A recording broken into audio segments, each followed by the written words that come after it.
Jadi tadi pas gua pulang dari kantor, gua nonton sebuah podcast. Podcast ini cukup ternama gitu. Tadi yang datang bintang tamunya adalah seorang komentator ataupun seorang pundit dan juga seorang mantan pemain bola. Dan di situ muncullah sebuah narasi baru kalau gua melihatnya. Sebuah narasi yang bilang bahwa kontraknya Patrick Kluivert itu adalah meloloskan tim nasional Indonesia ke Olimpiade 2028 dan juga Piala Dunia 2030. Jadi bukan 2026 kemarin.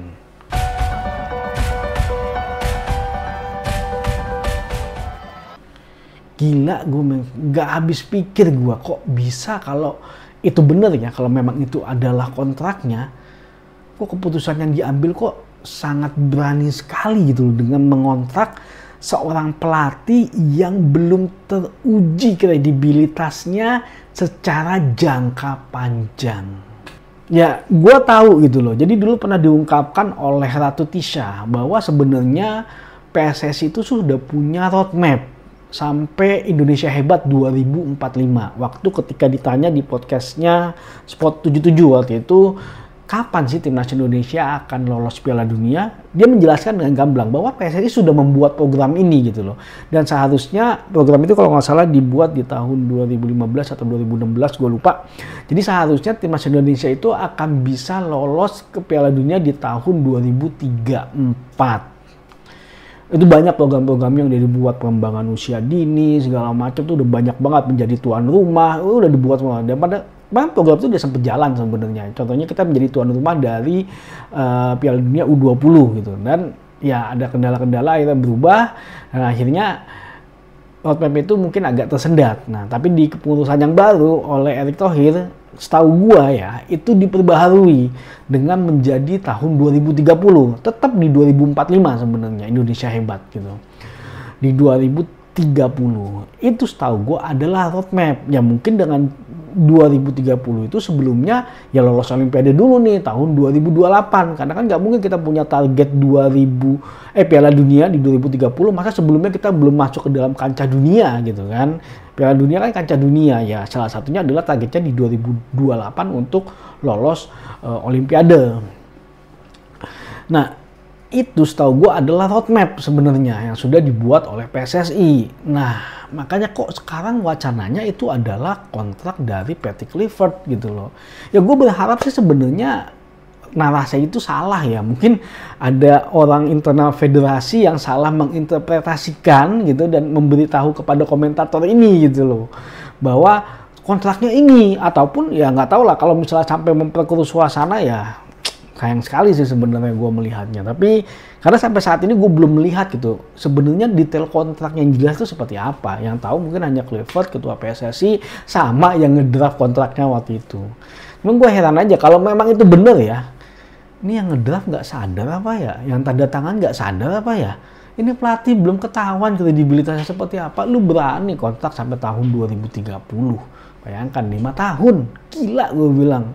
Lu kayak kredit mobil sih iya oke lah, lu udah tahu mobilnya seperti apa. Tapi ini yang belum ketahuan gitu loh, belum tahu bakalan tune in atau cocok sama timnas Indonesia atau enggak, dan buktinya memang nggak cocok gitu. Kita gagal di Piala 2026. Dan itu juga ngapain kemarin di tengah-tengah, kalau memang lu mau ngontrak panjang-panjang sampai 2028-2030, tunggulah selesai itu kualifikasi Piala Dunia, dilihatlah berhasil apa enggak gitu loh. Dan kemarin padahal udah dikontrak sampai tahun 2027 gitu loh, sampai tahun 2027 ya. Tunggu kontraknya yang pelatih lama selesai baru lu kontrak pelatih baru 2028-2030. Kalau memang nggak mau ngelanjutin. Karena kan itu sebuah kerugian, lu udah ngeluarin investasi, lu harus bayar penalti juga gitu kan.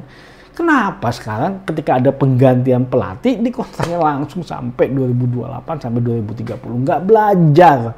Heran gue sebenarnya. Aduh, sangat nggak make sense itu buat gue kalau memang itu benar ya. Harapan gue nih ya, itu salah gitu narasinya gitu loh. Salah menginterpretasikan, itu adalah sebuah roadmap. Gue berharapnya kayak gitu. Ya mudah-mudahan memang seperti itu, karena yang pasti gue masih berharap bahwa Patrick Kluivert itu dipecat.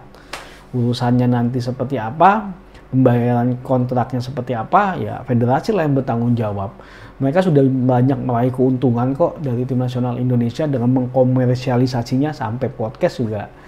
Ada podcast tertentu yang bisa menginterview pemain, yang padahal Bang J sendiri pun bilang gitu loh, ada yang lebih penting daripada gue melakukan interview ini. Itu di menit kedua detik keberapa gitu, gue lupa. Bang J bilang begitu. Dia juga sepertinya nggak suka gitu loh, karena memang itu saatnya mereka konsolidasi untuk memperkuat timnya mereka untuk melawan Irak gitu loh. Di Pasar Podcast. Ya itu adalah salah satu bentuk komersialisasi kalau menurut gua gitu loh. Ya itu banyak pasti ada duit di situ, dan ya pakai duit itulah lu buat bayar gitu penaltinya dari Patrick Kluivert gitu loh. Tapi ya kita lihatlah seperti apa perkembangan selanjutnya. Seperti gue bilang kemarin, gue udah muak sama sepak bola Indonesia. Aneh banget, gue melihatnya kok banyak banget sih oknum-oknum yang sepertinya ada di federasi, tapi tujuannya bukan untuk membangun sepak bola Indonesia, tidak menggunakan hati kalau menurut gue. Ya mudah-mudahan orang itu bisa disingkirin lah sama Pak Ete lah, mudah-mudahan. Karena untuk membangun sepak bola Indonesia harus dengan hati kalau gue melihatnya. Kalau nggak punya hati, ya gimana. Tapi satu yang gue tahu, Ratu Tisa, isi hatinya tuh sepak bola. Karena dia sendiri pernah bilang, dia pernah bercerita bahwa dia pernah berdiskusi sama seorang sahabatnya dia, dan dia bilang, kalau hati gue dibelah, isinya adalah sepak bola. Luar biasa emang. Ya udah, semoga timnas Indonesia bisa melalui badai ini dan sepak bola Indonesia bisa berkembang, bisa terbang lebih tinggi lagi. Maju sepak bola Indonesia.